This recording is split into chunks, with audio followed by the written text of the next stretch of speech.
On பண்ணாங்க on பண்ணாங்க of பண்ணிட்டானுங்க of பண்ணிட்டானுங்க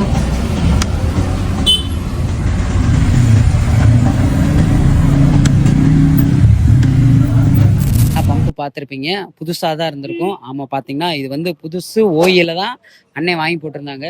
அண்ணன் தான் பார்த்தீங்கன்னா இது 5100 நான் பார்க்குறப்ப 4800 என்னமோ இருந்துச்சு. இப்போ புதுசாக ரேட் அப்டேட் ஆகிருக்கு போல. புது பம்பு, கம்பெனி பம்பு வாங்கி போட்டு காலையில் மாட்டியிருக்காங்க. நைட்டுக்குள்ளே பார்த்தீங்கன்னா வண்டி ஓடலைன்னு இருந்திருக்காங்க. ஸோ நம்மகிட்ட வந்து பார்த்தப்ப ஏன்னா லைன்லாம் வருதா இல்லைன்னு அண்ணனுக்கு ஒரு டவுட் இருந்தனால நம்மகிட்ட கொண்டு வந்தாங்க. லைன்லாம் கரெக்டாக இருந்துச்சு.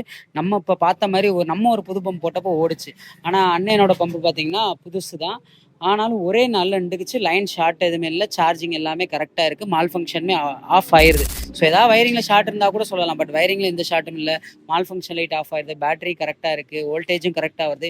இப்படி இருந்துமே பார்த்தீங்கன்னா இப்படிலாம் வந்து பம்ப் அடி ஆனால் என்ன பண்ணுறது? வந்து ஷார்ட்டான கஸ்டமர் வந்தாங்க. பேசிக்காக ஷார்ட்டான இப்போ போல பெக்கெல்லாம் செக் பண்ணி பார்த்துட்டு பேட்டரி சார்ஜ் பார்த்தேன். பேட்டரி சார்ஜ் இருந்துச்சு. சரி, ஃபீல் பம்பு ப்ரெஷர் பத்தலை. உடனே கஸ்டமர் சொல்லி ஃபீல் பம்ப் பூசி போட்டேன்.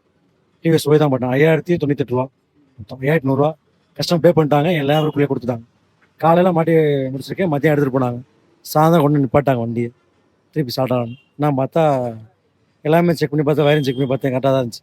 சரி, டவுட்டுக்கு நம்ம அண்ணன் காலேஜ் கொண்டு வந்தேன். அவரை பார்த்து ஃபீல் பம்பு தான் போச்சு அப்படின்னு சொல்கிறாரு.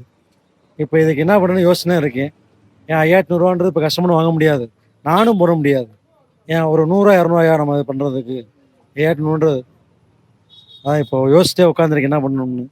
இப்போ அன்னைக்கு கூப்பிட்டு வச்சு வாங்கப்பா அப்படின்னு கூப்பிட்டாரு. இப்போ இதுக்கு என்ன வழி என்ன தெரியல. ஆட்டோ சார் ஃபோன் பண்ணா நீங்கள் தான் பார்க்கணும், ஒரிஜினலுக்கு நாங்கள் என்ன பண்ண முடியும் அப்படின்னு கேட்குறாங்க. ஸோ பார்த்தீங்கன்னா இப்போ ஒரு வெண்டார் கம்பெனியில் வாங்குறோம், ஒரு செகண்ட் குவாலிட்டியில் வாங்கினோம்னா கூட ஏதோ ரீப்ளேஸ்மெண்ட் தருவாங்க. ஒரு நாள் 2 நாள். ஃபியூல் பம்பை பொறுத்த வரைக்கும் மோஸ்ட்லி தரமாட்டாங்க. ஆனால் ஒரு ஓயில ஒரு நாளுக்குள்ளே எப்படி நடக்குன்றப்ப கண்டிப்பாக ஏதாவது ஒரு சொல்யூஷன் நமக்கு வேணும். ஏன்னா இந்த மாதிரி நம்ம டெக்னிக்கை ஒரு மெக்கானிக் இந்த மாதிரி நமக்கு நடக்குன்றப்ப நம்ம 500 1000னா கூட பிரச்சனை இல்லை. 5000 அப்படின்றப்ப ரொம்பவே யோசனையாக தான் இருக்குது. ஸோ அதர் கம்பெனி வாங்கினா கூட ஒரு வராக்கலெல்லாம் இருக்குன்னு இருக்காங்க. ஸோ அதில் கூட ஏதாவது ஒன்று ஆயிருந்துச்சுன்னா கூட இந்நேரம் மாற்றிருக்கலாம். பட் இல்லைன்றப்ப விலையும் கூட இந்த மாதிரி ஒரு ரீப்ளேஸ்மெண்ட்டும் இல்லைன்றப்ப ரொம்பவே சங்கடமாக இருக்குது. ஸோ இது என்ன பண்ணுறதுன்னு தெரியாமல் தான் இந்த வீடியோவை முடிக்கிறோம். தேங்க்யூ.